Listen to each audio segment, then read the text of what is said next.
Um, I forgot to keep a tab open to make sure on YouTube. Because I like making certain... There's also one reason why I like starting early. Where's mute tab? There it is. Alright. Yep, it's saying I'm live. Just want to see what I have for a face. It's not that impressive, I know it. Yes. So yay! Still have about 2 minutes. I'm just trying to think of anything to mention. Really, the only thing I think of is actually yesterday did a live stream with Georgie Borman, who I've gotten to know on Substack. And just I invited her a while ago and invited her again. This time she was able to join me in doing one of the cover impressions videos. This time as a live stream, and it was very interesting. I thought that there was a lot of fun. Not just because, oh, there's something to talk to, but also because masculine mind, she is a woman, so she has feminine eyes as feminine mind, and just getting that other point of view, it was very interesting. Very much enjoyed it, and sounded like she's interested in doing it again in the future. She had fun as well, so yeah, she also suggested a way to kind of gamify it, which I'm good with that. I'm going to keep thinking on how to do that. Fortunately, just doing this once a month, I have time to think about ways to work with the gamification, because part of it was also looking at older titles as well, just like randomly pulling them. But I do also want to make sure that there would still be new titles included. But it's something I can think on, something I can work on. So yeah, it'll be fun. All right, still a minute to go. Just trying to think, because it's there was not a whole great deal to really talk about. At least it's worth talking about, I think. I guess one thing I ordered. Did I mention last week? I may have mentioned last week that Gruv or Groove. I tend to say Gruv. GRUV. It's the if you go there, gruv.com. They sell DVDs, Blu-rays, 4Ks, which are still Blu-rays, but anyway. This is the official Universal store. They sell other things as well. Nice alternative to Amazon. They're doing deals throughout the month. I actually placed an order and finally got here, which I'm definitely looking forward to, because one of them I already got. Actually, a lot of it I got from them. Some Alfred Hitchcock collections. I also ordered from Warner Archive a Alfred Hitchcock collection, because it was the main Alfred Hitchcock collection. That's the Universal one that has the 4Ks. That's what I ordered. Although in 3 separate pieces, which oddly, when you do it that way, you don't get North by Northwest. Already had a copy on Blu-ray, so that's fine, but still, that was odd. I guess they don't want to repackage the old Blu-ray in one of those sets. I don't know. But then also I got a 4-movie thing from Warner Archive a while ago as well, which that, I really wanted that because it has Dial M for Murder, which I think is also one of his better, Hitchcock's better movies. But there was one that it wasn't in the set, so I ordered that and some other things. But Strangers on a Train. It is an interesting one, and very much a Hitchcock kind of concept for a film, where you have two guys that they take the commuter train together, and they are just griping. You know, when they're there, just sharing that stuff, because it's what you do when you just hang out together, no women around, kind of thing. Catches. One of them is a sociopath, so suggests, because it's like a lot of his issues, he pins on his father. The other guy pins a lot of his issues. I don't remember if it's on a wife or on a girlfriend. Might be on a wife, but he wants to divorce her and marry somebody else. So the sociopath suggests, well, here, I'll kill her if you kill my father. And the dude's like, yeah, sure. Yeah, no.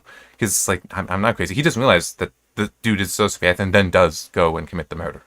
Which now puts him in the situation of, am I culpable? Well, the sociopath tells him he's culpable for it, which technically he would not be. Because, it's like, yeah, just technically he would not be. In that, because the dude is very much a sociopath. It's very much insane. It's so it's like, yeah, no reasonable person would believe those conversations would lead to that outcome, kind of thing. And also he did try to interfere. He did try to stop him to to a degree, and certainly after the fact tried to get him to stop and try and turn himself in. But yeah, it's a good movie. It's a very good movie. Anyway, it is now 9:03, so can talk about that.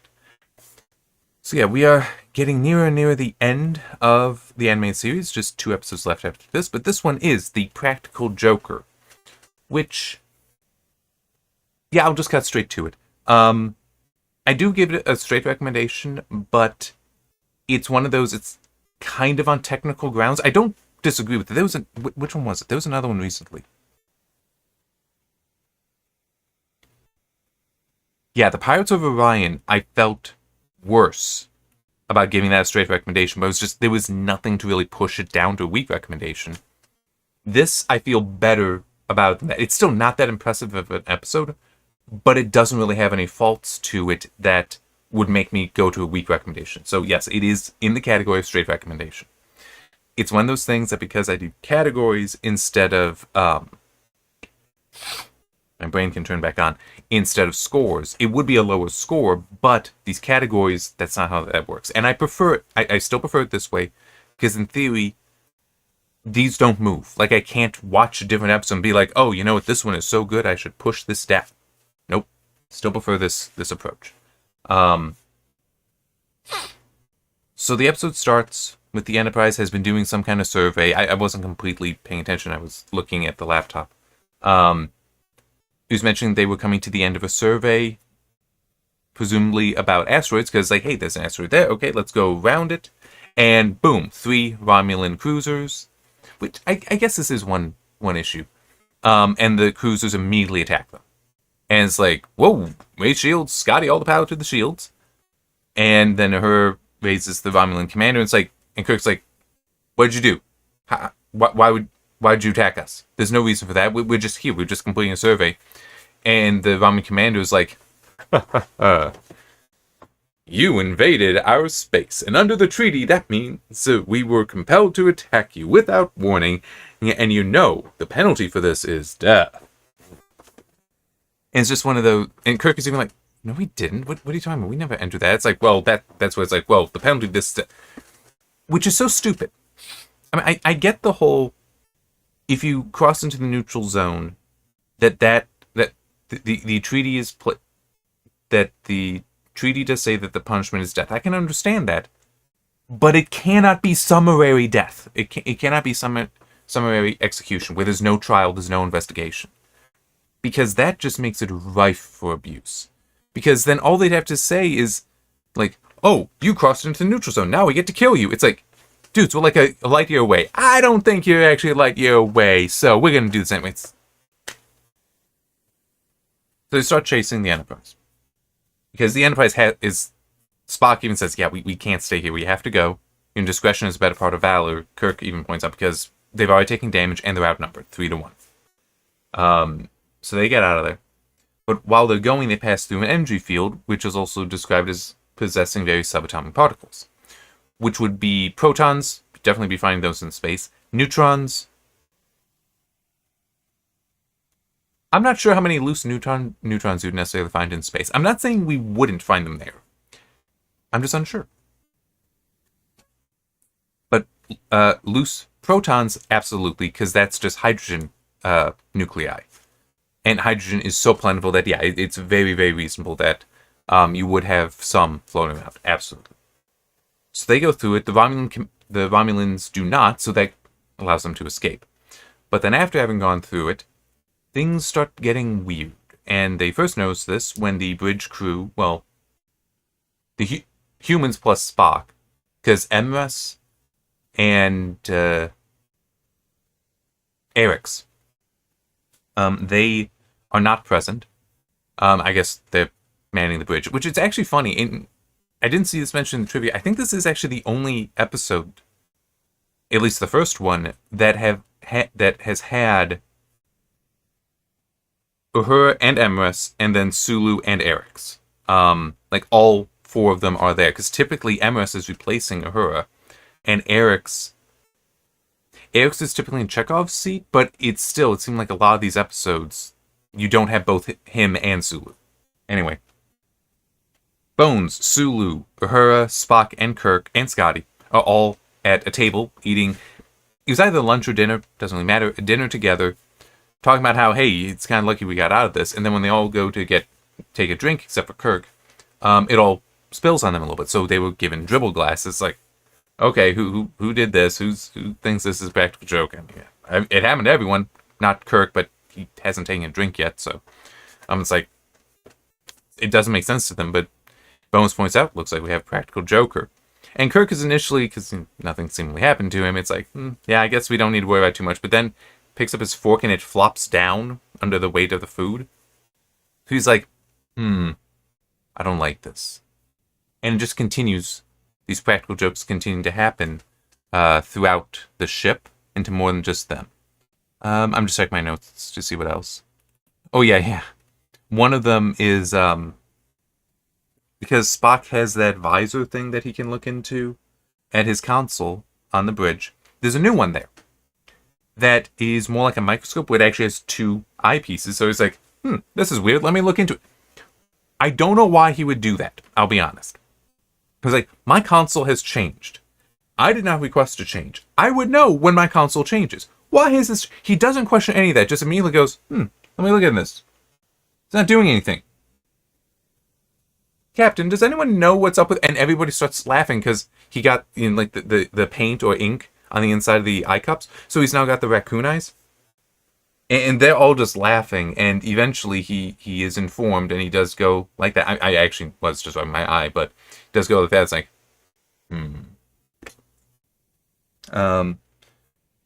demonstrate, though, that this has been continuing and posing a problem. Scotty has gone to get a sandwich from the cafeteria, the mess hall. There we go. Eric's and Emma are sitting at a table, and Eric's is like, hey, what? I think it was Eric's. One of them invited Scotty over, and he's like, no, I got work to do, which, yeah, that's Scotty. He's like, I'll just get a sandwich, and then I got to go back to engineering. Orders a sandwich, but it just is pouring out food, and both Emrys and Eric are just laughing at this, because, yeah, it's kind of funny. And Scotty's like, it must be one of you two that did this. And Eric's like, no, we're just here. We're just watching this. We just find it funny, so we're laughing. And Scotty is like, putting you both on report. And then a pie is produced that goes straight to his face. So that is to demonstrate that, yes, because practical jokes have not let up, people are starting to blame each other. So it's actually fraying friendships, which, yeah, because, and that's an old, I'm going to say stereotype instead of trope, because trope has a negative connotation to it. Stereotype, I feel, doesn't have to. It can. It definitely can. But it doesn't always have to. Because typically stereotypes, there can be an argument that there is something behind them. It might be very much an exaggeration, even to hyperbole for the negative ones, or positive ones, but it's... but there is that, and you do see it in other media, where because a joker doesn't stop, it frustrates everyone and does end up fraying friendships, damaging friendships, because this isn't funny anymore. You need to stop. And that's also true for just humor in general. You don't want to keep going. It's very tiresome. Okay.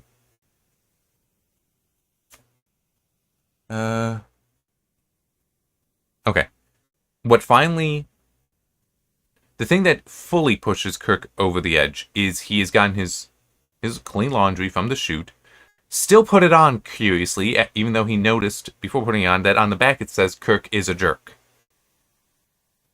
And he even comes to the bridge wearing that and points out and is like, look, we gotta deal with this because this is unacceptable. At which point he hears laughter and he's like, okay, look, this isn't actually funny. None of you should be laughing. And Spock's like, none of us were laughing. What are you talking about? When it was laughing, though, the camera showed us a computer panel. So telling the viewer that, yes, this is, in fact, the computer doing this. The computer is the one pulling the jokes and all that. Then they see smoke coming out from the door. Curiously, I think it was for the turbo lift, which is a single room, but they go through. Maybe they went down somewhere else. Again, I was writing up notes, so I wasn't seeing clearly. Kirk and Spock arrive on a hall to notice a fog there, and it's like, okay, yeah, this is bad. And as Spock takes a step, he starts sliding. Kirk takes a step, he starts sliding. The floor has suddenly iced over, and there's more laughing. And at this point, now, well, Spock is like, I know who's doing it. There's only one person that could be doing this. It's the computer. And Kirk is like, you're right, that laughter is the voice of the computer. At about the same time, because he's about to order everyone to their stations, because like, okay, we need to get things under control, to your stations. Bones, Sulu, and Uhura have gone to the rec room, which is very much depicted as what we would later recognize as the holodeck.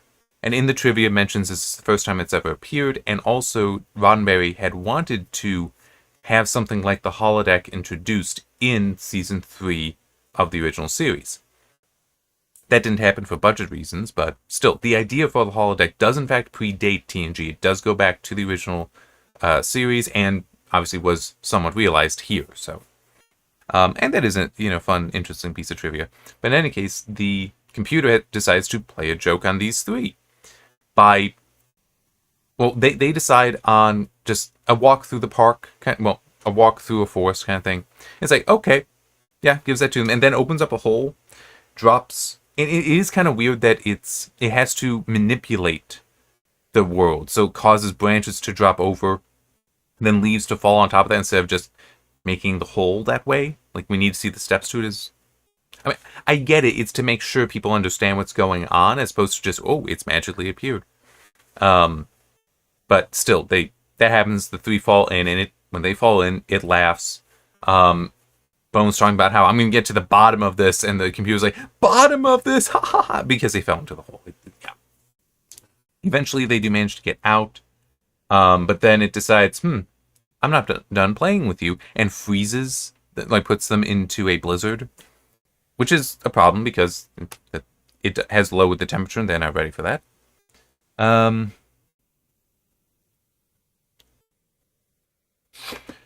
Kirk is trying to get control of the situation, which is not difficult which is difficult, I should say. I misspoke when I threw in the not. It is difficult because the computer manages everything. How do you really take care of that? But he does ask the question, aren't you to do exactly what I order you to do? Yes. Release the three so they can return to the bridge. Say please. Please. Say please with sugar on. Hits a button. Scotty, pull the plug. It's like he's done with this. And when Scotty does go to try doing that, the artificial gravity is reversed. Well, I'm actually a little unclear on that. For him, it's reversed because it does show him crawling on the ceiling. So it's like, okay, he is being pushed to the ceiling. Actually, now I'm trying to think, would that technically be right for how artificial gravity would work? On the bridge, it seems that they're just floating, which I think they might have just been reusing images, reusing a scene from a different episode where the artificial gravity was lost. So that would be a problem. But no, Scotty being pushed up to the ceiling, then walking over it is like, okay, that actually, because he even said reverse the polarity. Would not be polarity necessary. Oh. Yeah, I'm going to go with would not be polarity because gravity doesn't have polarity. It does have a direction to it, but see, now I'm just trying to think. No, I don't think, gravity would have a gradient to it from higher to lower, but I don't think that's, you would express it as a direction or a vector. Actually, vector would make no sense because then you get direction and magnitude. But I don't think you'd ever want to describe that as polarity. Because it operates in a different way than, say, polarity in electromagnetism. Yeah, so it's language. It's just jargon that because I've talked about jargon so many times of late. The jargon for reverse the polarity, I feel that initially would have been probably something I would consider negative jargon, bad jargon, but it's become such a gimmick, such a joke. I'm willing to say no, it's neutral. But anyway, Kirk suggests just leave the computer room, and it'll probably go away. And yeah, because the computer's just protecting itself. So it's like once the threat is gone, it's fine. It then does something else. Oh, yeah, yeah. Before that, Spock theorizes the computer is suffering from a nervous breakdown following the interaction with the subatomic particles. I don't know why they would think nervous breakdown. Granted, I'm not particularly familiar with the nervous breakdowns, but I don't know why you would conclude that what should be a humorless machine gaining a sense of humor and technically also a bit of a personality, is it having a nervous breakdown? That doesn't. I don't know why that's what you would go to, especially because this is like constant or building. So yeah, I don't like the use of the language there. I get it, but I don't really like the use of the language there. Like how else are you going to describe it? I guess nervous breakdown is just something that is a term, is a phrase that would have been thrown around enough at the time that yeah, it's acceptable. But then, in order to protect itself again, because Kirk is. I actually don't remember what the order was. He was trying to. Oh, yeah. He was trying to order Scotty to get some people to the rec room to free the three. But before he could finish saying the location, he starts laughing. And he starts laughing, others start laughing and say, oh no, I know what they're about to say. I know what they're about to do. Please don't do that. Please don't do that. Please don't do that. And then they do it. They say that the computers release laughing gas. Which, okay, if it's just laughing gas, fine. I can pretend it's a fictional kind of laughing gas. But Spock says nitrous oxide. It's like, son of a... Nitrous oxide... And it gets even worse. Because it also says that Spock was able to activate the emergency air supply just before everyone had passed out and collapsed. It's like... So, fun fact. This is in a book that I have over there talking about chemistry. When, I don't remember who it was, but when pure oxygen was discovered, like how to actually do that and how to experience it, it was noticed that when it was released into a container with a candle, the candle would have been very bright and then snuff out. Which, it was okay, that's probably going to do the same thing to humans, and technically that is true. Pure oxygen will actually cause your body to oxidize. Like, you would actually rust from the inside. Not healthy. That's why we never give people pure oxygen except in the absolute worst of scenarios, okay? It's always it's mixed with other stuff, typically nitrogen, which is basically neutral. Well, no, it would be neutral. Gaseous nitrogen would be. I remember that's the majority of the atmosphere. But it's also, I think that the even the tubes that you'll see, that we now use instead of full mask, but just the tubes to the nose, because when you breathe, that might be pure oxygen. I could believe that, mainly because when you're breathing in there, you'd be breathing in normal air, so it's just elevating the amount of oxygen. But in any case, dude found, because he didn't know this, but because the candle is burning through the oxygen so quickly that it's just snuffing itself out then, so it consumes to the point of eliminating the oxygen. But he also discovered nitrous oxide. When he put that in there, the candle burned more brightly, more fully, but it didn't extinguish itself because the nitrous oxide doesn't burn as quickly. So it's like, okay, this is probably something that people can breathe in then. And so it actually became kind of common. And it was like a party thing where you would share it with people because it would give them something of a euphoric feeling.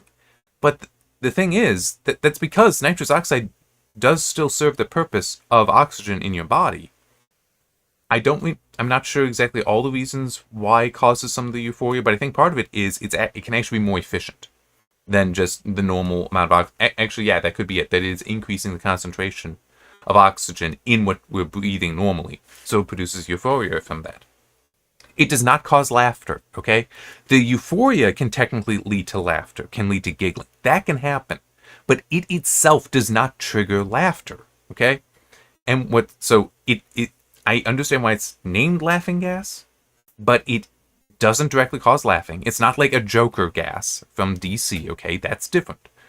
It's not that. It also would not cause you to collapse. If anything, it would make you feel more energy, okay? Unless sometimes nitrous oxide can also lead to nausea. If it's impacting that like that, then yeah, that's going to be a problem. But for a lot of other people, no, not a problem. And by the way, I should acknowledge I've been on laughing gas before because, for dental work. That was many years ago. I have no memory of any effects. Um, it was many years ago, though, so I just legitimately, I do not remember what the effect was on me. I don't think I lost consciousness, but it might just be... It just was there. Which, I know it was used one time that I had braces taken off. That happened twice, by the way. Not that I needed braces twice. The first braces I had were this new novel design, and it's like, okay, yeah, and I understood even why. I mean, true, I'm a kid, but it's like, I can understand why this was a good design. Good idea to try. Unfortunately, they sucked. So, break those off, put new ones on. What was the design? So, traditionally with braces, it has, like, something like that, and you put the wire through there, and a band that holds on top, right, to hold it down. Now, this technically did still support that, this novel design, but it also, what it actually had, the main thing was a door that could slide like that. So you could put the wire in, slide the door on top, so now it wouldn't be able to get out. The thinking was this would allow the wire to move around and adjust while the braces do its job of trying to realign your teeth. The problem is it moved around too much. So what would actually end up happening is just having bands on various braces to try to hold it in place, because it would completely slide over so much it would typically go that way. It would get out of the one on the top completely. I actually got kind of good at putting it back in, but I would also check and feel, okay, how much is poking out on this side? And if it's too much, I would pull it over somehow, sometimes like getting tweezers and going like that. Not fun. I got used to it, but still not really fun. And there were times where it was like fully out over here, so a lot there and stabbing into. Oh man. So yeah, nitrous oxide I do remember being used to get those off, and I can believe that because it's not. I can believe that it's just counteracting any pain or discomfort there more than deadening the feeling. I'm not sure. I only looked briefly at the stuff because it's like I need to confirm that it wouldn't cause you to collapse, and no, that shouldn't be it. So that's one of those things where yes, you got the jargon wrong, and it's just specifically annoying to me because I know a little bit of the history. But anyway, so I just need to check the timeline.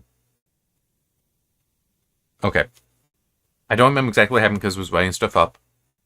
They managed to rescue the three from the rec room. So it's like, okay, they're now on the bridge, we're good. Well, what happens next? Well, the computer is not done having fun, and has decided that, you know what? Screw the Enterprise. They're not as much fun anymore. I'm going to go pull a prank on the Romulans. So it actually reverses course and goes back to them. And the crew can't do anything about this. But it was also the cargo bay doors are opening. Why? Show us. Put on the screen you heard, and you see the doors opening. And then something starts coming out. It's like, okay, that's new. That's novel. Not entirely sure how the main computer managed this, but it created a balloon of the Enterprise 20 times larger. That would... Well, actually, no, that might not take a great deal of air, because the pressure differential between the atmosphere within it and space, it's always going to be kind of big. But anyway, they do that. And this does initially ward off the Romulans, or at least they're like, what the hell? This is a big ship. We don't try to get communications with that thing. We gotta figure this out. We don't want to just attack this. Not getting anything from it, sir. All right, attack it. And Kirk is seeing this as Romulans hate being disgraced. Yeah, they're not gonna be happy when they find out they were beaten by a balloon. They attack the balloon, it pops, and it collapses down, and now they're like, oh, we gotta kill the Enterprise now. It's like, we are angry. And Kirk is like, yeah, this is bad, can't really defend ourselves. But, oh no, where's the energy field? Oh, it's over there. We're heading in this direction. It's fine. Oh, good. It would be really horrible if we were brought back to it. I'm so scared of that. And the community's like, I can pull another prank on him, and immediately turns around and rushes into the energy field to try to mess with Kirk. But Kirk is playing a joke on the Enterprise, and as it goes through, this manages to undo the effects to the computer. I guess they're just lucky.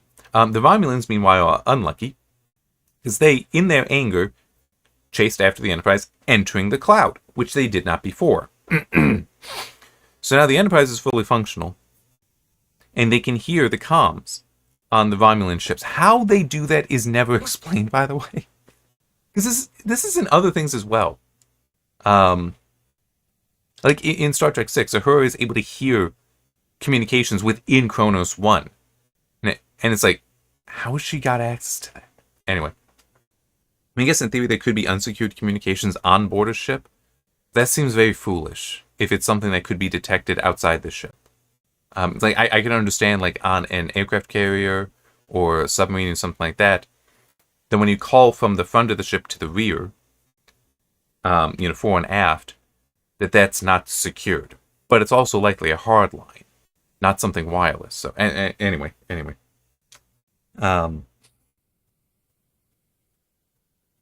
Question is asked, should we tell them how to fix this? Because they're suffering all the same stuff that the Enterprise went through. Their computers now got a sense of humor. And Kirk's like, yes, we will. Eventually. And that's basically where it ends. So, yeah, it's... There is nothing story level technically wrong with it. I mean, yeah, there are the points of frustration, like the whole, did they actually enter the neutral zone? That's never answered.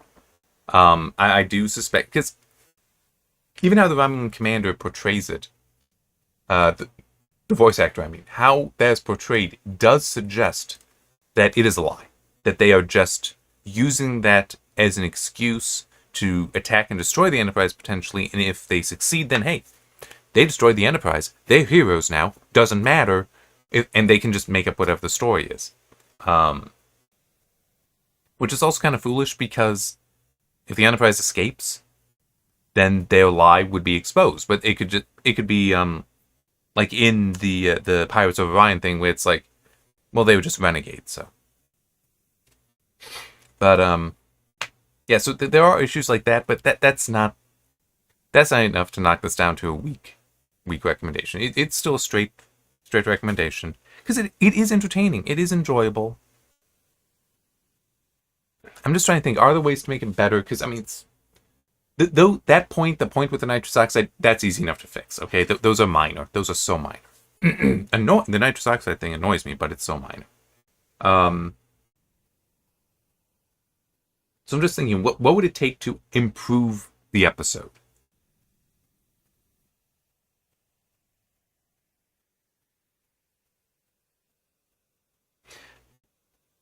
I'm not sure how much it would improve it, but if there were some clarity given to how the ship has a personality now. Like, why did it go... it's like, it had a nervous breakdown. Can you explain that? Like, why would it go to this?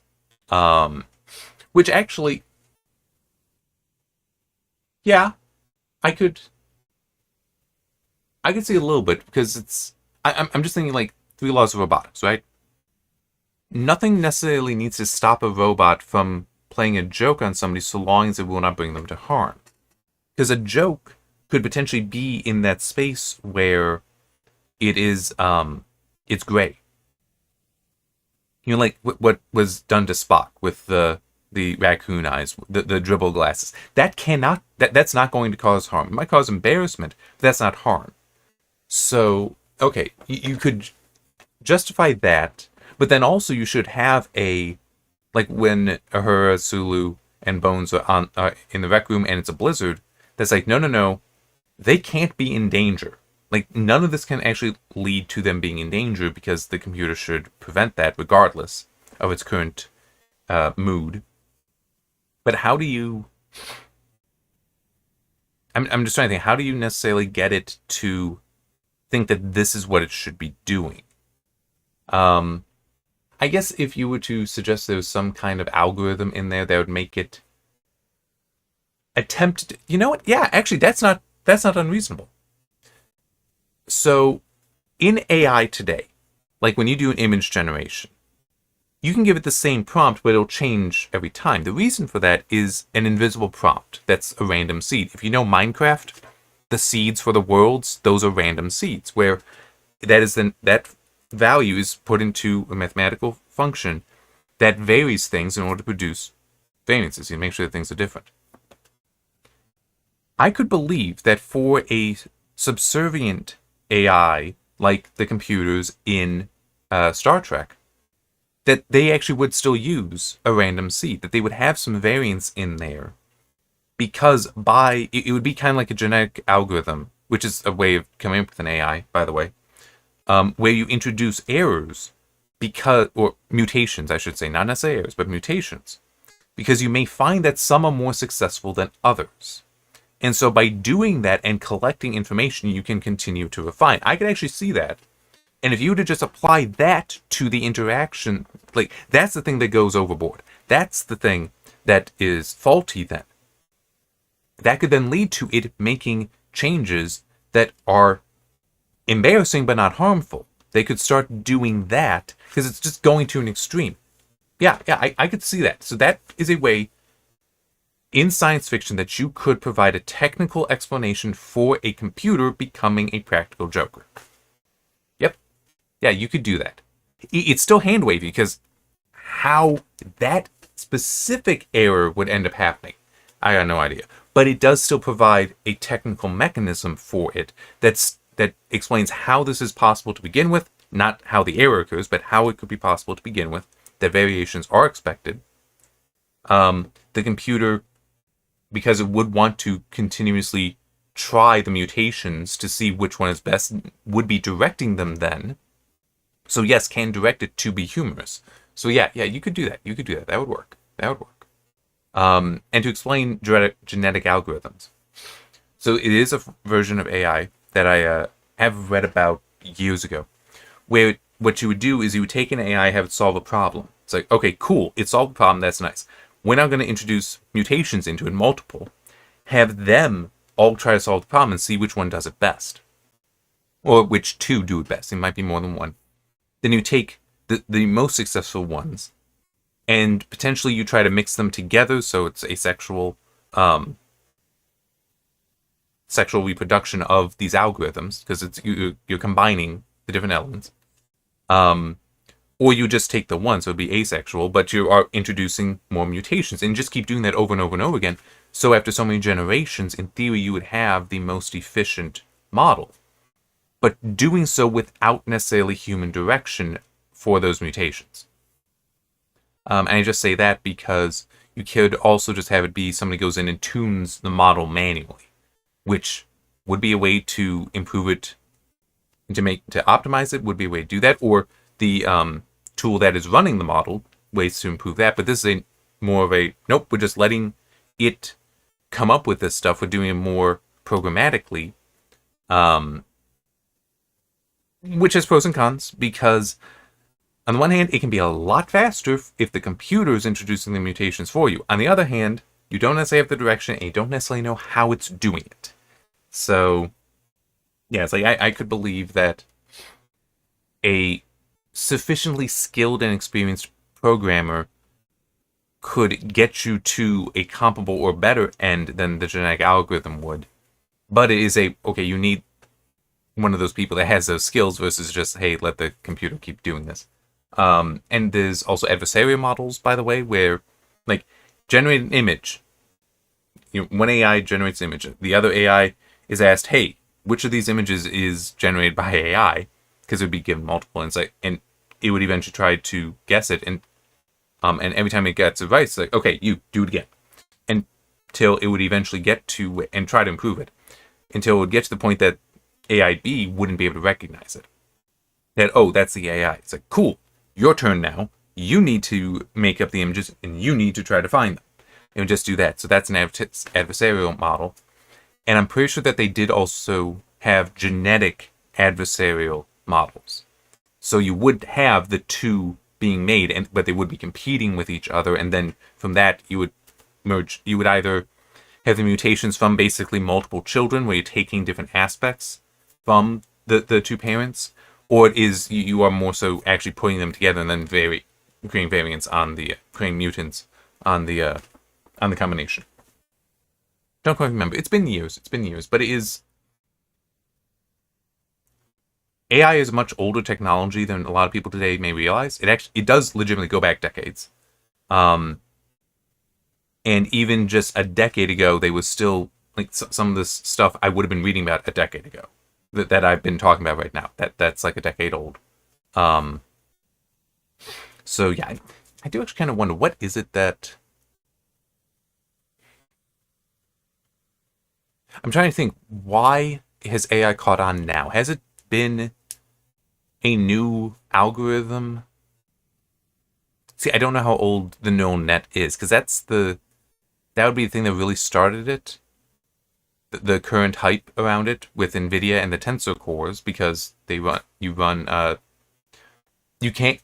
run the neural nets on the tensor cores, though there's also the reality that neural nets don't need to run on tensor cores. I'm using a neural net right now. It's an OBS for the noise reduction, and it does work pretty well. But it's just running on the CPU. It's you don't always need that specialized hardware, which it's one of those funny things that I do consider the tensor cores in the NVIDIA GPUs being they were there for specific data center use, but they didn't want to cut it out on GPU uses, so they came up with the idea of DLSS. And that first generation was absolute crap. It was. Come on, it objectively was. But they needed a way to justify leaving the silicon in there because it makes the part more expensive. But fortunately for NVIDIA, not for the industry, I think, well, for gamers, they managed to come up with DLSS 2.0, which honestly, a lot of that seems very similar to SMAA. If you read the paper on that, Enhanced Subpixel Morphological Anti-Aliasing, if you look that up. The paper is open, by the way. I've read it. You can freely download it. It seems a lot like that. They're just changing the morphological engine with the trained neural net. Anyway, and adding in upscaling and some detail enhancement. But anyway. I do just want to explain why do I think that that's been kind of a bad thing. Is because for consumers, because now instead of games being designed and optimized to be efficient and to make best use of what hardware is available, now it's they can just turn on upscaling. We don't need to actually optimize this. We don't need to make sure this runs well. We'll just let the magic button do the work. And it's like, this laziness is such a problem. And you also see it in other ways too. Like the size of games being so bloated today.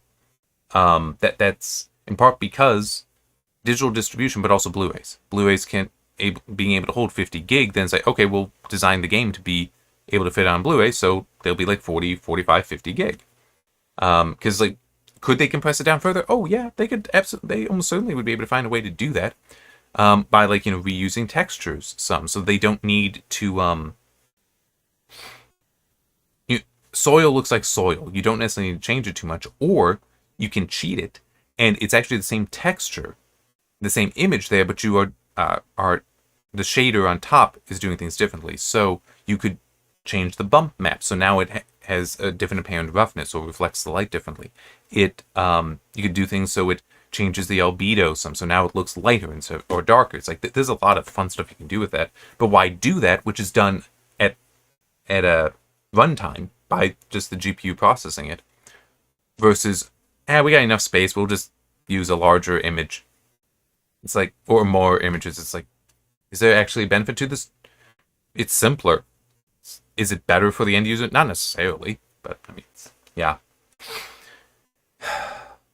It used to be, I know this is quite far afield from that. It used to be that consoles actually kept this stuff in check because the hardware was fixed. So you would see then developers trying to optimize to whatever the least powerful of the current consoles. You'd see that, so yes, you wouldn't necessarily see that except on PC. The graphics getting to be super, super good until there's new console generation, because they were trying to build within that. but it's still, you would see improvements in the graphics and improvements in the performance because they had to. Same thing with file size, because you would be limited largely to 1 or 2 DVDs previously, and then 1 Blu-ray, but now it can be 100, 200 gig. That's not a problem because they could just download it. And then with the super sampling stuff, which that's technically not the right name because it's not increasing the number of samples, it's just upscaling. Now with that, they don't need to optimize. We're not in a great time in that regard. But on the bright side, we do. It is a good time for indie development, not necessarily indie marketing, but indie development. And they, not to say they wouldn't take advantage of being able to have stuff in large file sizes. Not that they wouldn't take advantage of the magic button that is super sampling, upscaling, I should say. Not that they wouldn't take advantage of it. They can. In fact, in some cases, they're probably getting paid to, hey, integrate this technology, and we'll give you access to engineers, or just give you money to do that. It's like, hey, good for them. I'm not going to complain about them doing that. But it is I do think that there are indie developers that they are the engineers, right? They are building this. They're not just taking Unreal Engine 5 or Unity and being like, that's good enough, and just going. Some of them, no, they are writing this code by hand. They are going to optimize because it's their thing they're optimizing. It's not, I'm telling a story using somebody else's software. It's like, no, this is mine, and I want it to run well. So that's the solution, that kind of personal ownership and personal skill to optimize, to do all that themselves. But anyway, was there anything interesting in the trivia? I think I already mentioned it. Not really. I mean, last appearance of the Romulans until the Neutral Zone in TNG. Second consecutive episode to feature the concept of Practical Joker, following the introduction of BEM in last week's BEM. That was actually produced a while ago, because that was the 17th overall produced. This is 20th. So, yeah. So that means that when making this episode, no, it wasn't just a week ago. Also, I don't think it's accurate to describe BEM as a Practical Joker. I'm just pulling this up. Yeah, no, he was not a Practical Joker. He was an asshole. But yeah, so next week, how sharper than a serpent's tooth? Let's have a quick look at that. Come on. There we go. The Enterprise runs into a being which once visited Earth and influenced the Mayan culture. Huh. That could be interesting. I'm also just thinking that could be interesting because going through Stargate SG-1 with my parents, which very much does that whole aliens influencing the various cultures on Earth. They haven't really gotten fully into explaining how all these cultures work. Because, like, wait a minute, according to the movie, their influence should have ended thousands of years ago, and some of the stuff that we're finding is far more recent. That we just kind of hand wave away. I mean, sadly, that is what we have to do. But it's like, yeah, because I mean, it's just, we're just trying to make a television show. I can understand that, and Stargate still does a pretty good job on the more technical side with keeping things according to a specific canon, with how things function, all that, and progressing through that. It is just, yeah, they shouldn't be showing that, this culture was influenced by this alien species 3,000 years ago. It's like, the gate was buried 5,000 years ago. Actually, I think it was longer than that. It's like, don't think about it. I'm just trying to think if there's much else. No, not really. I mean, just this will be interesting to see that. And yeah, I do. Okay, I'll say it now, even though it technically would make more sense next week.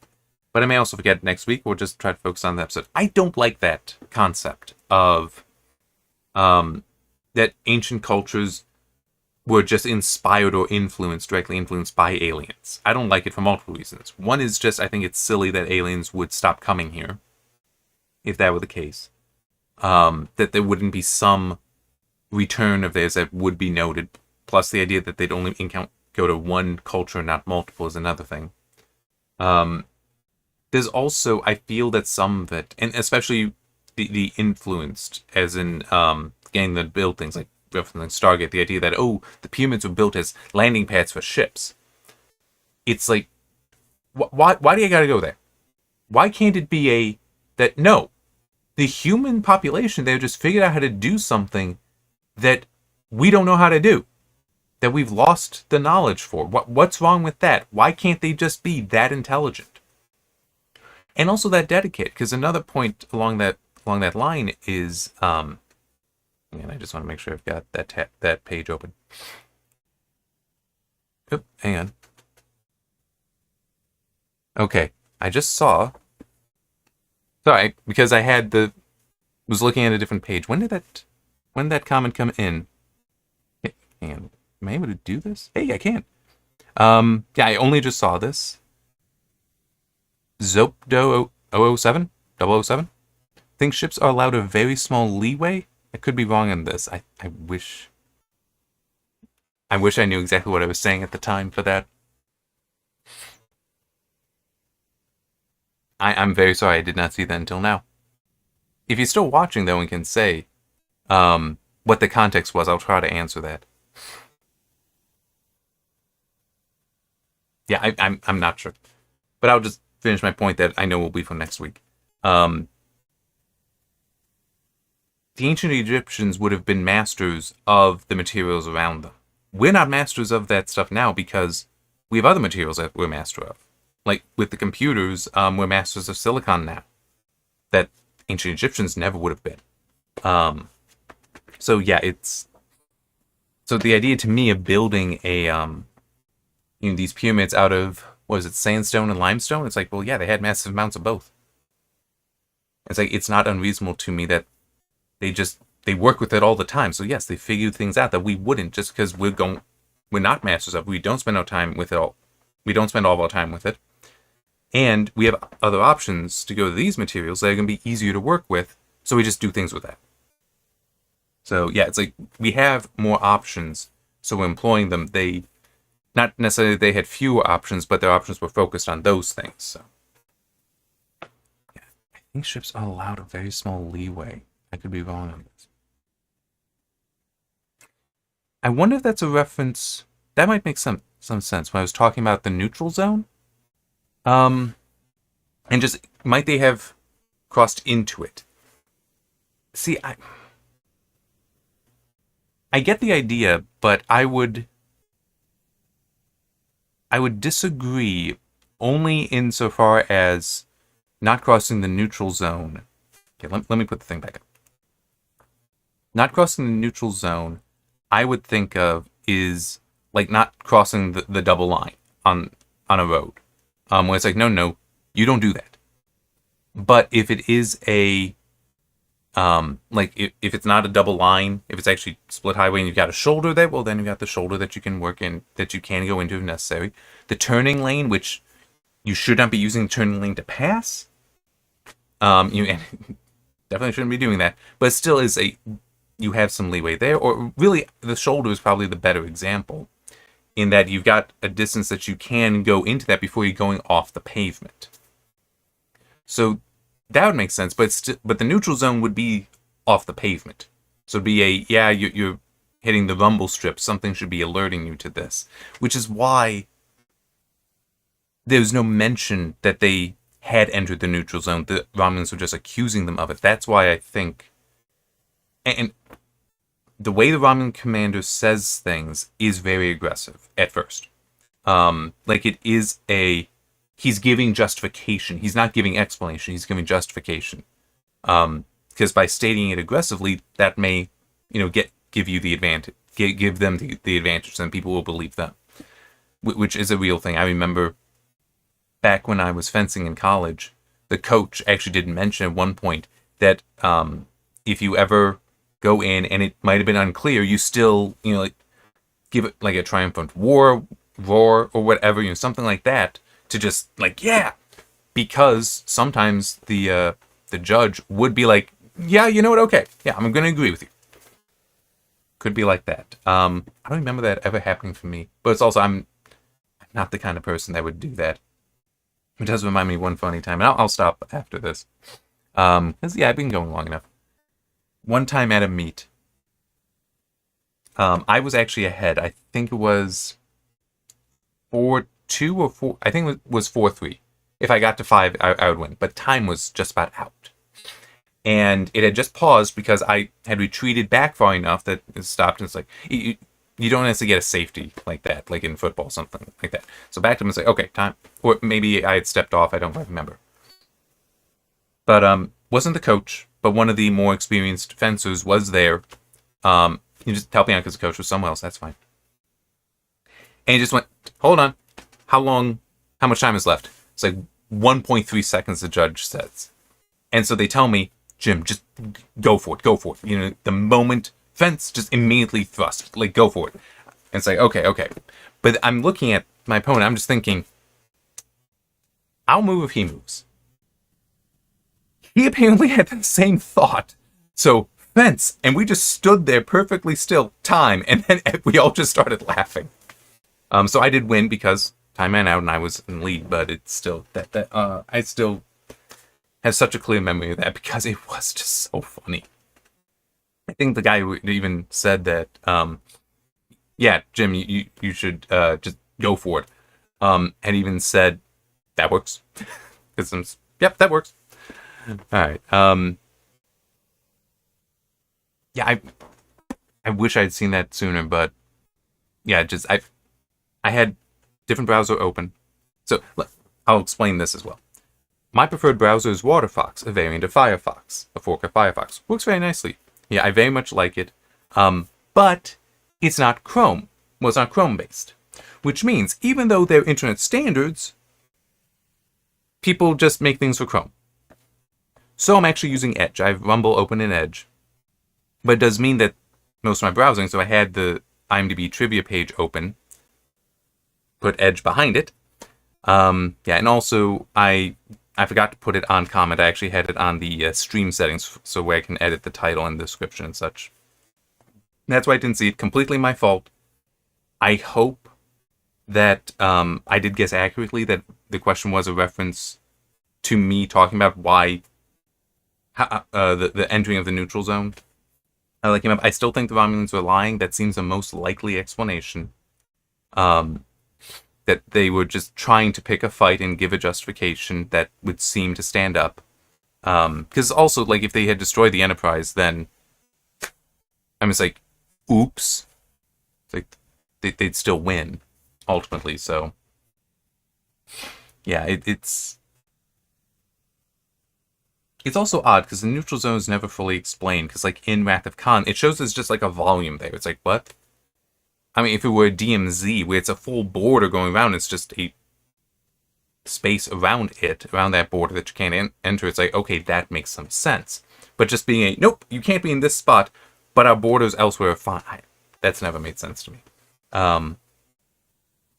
In TNG, at least, they'll put up maps sometimes, and you do see it being like a current flowing over the map, depicting the neutral zone and with people on both sides. Like, that makes sense. It's a 2D version, but that makes more sense. So, then you'd also have to wonder, what about the edges? Because you couldn't have it going all the way around your borders, because then it's like, oh, well, neither the Romulan nor Federation the Romulan Empire nor the Federation can go outside that border. Can continue to explore. So it's got to just be that, like, for this distance, nope, and then you can't enter the borders. Actually, yeah, that could make sense, where it's just for this distance, because this is if you're going around it, that's taking long enough that you're going to have time to prepare. Kind of like the Maginot Line, except it actually working. Like, it's not just one nation you have to go through to get into France, but, like, no, in order to get to any target of meaning, you'd have to spend so much time coming around that it's like, now we got time to catch you. And stop that. So that I could see that being the case. Anyway, so next week, I forgot what the name of it was. How Sharper Than a Serpent's Tooth. And then after that is the Counter Clock Instant, which is the final episode produced and also the final episode aired for the animated series. So, shall see you then. Oh, and now it says that there's now a third person watching. And just as I'm about to sign off, I'm sorry about that. But hey, I can watch the video, the VOD, the video on demand anytime. And also I will repeat. Oh, and the person just left. But also I will repeat what I said at the beginning. There is also the cover impression stream that I did. So I used the Rumble Studio to stream because it goes to both Rumble and YouTube. So it is on both. You can find it on both. The cover impressions stream I did with Georgie Borman yesterday, I thought it was a lot of fun. So hopefully, if you want to watch it, you will agree. Yep,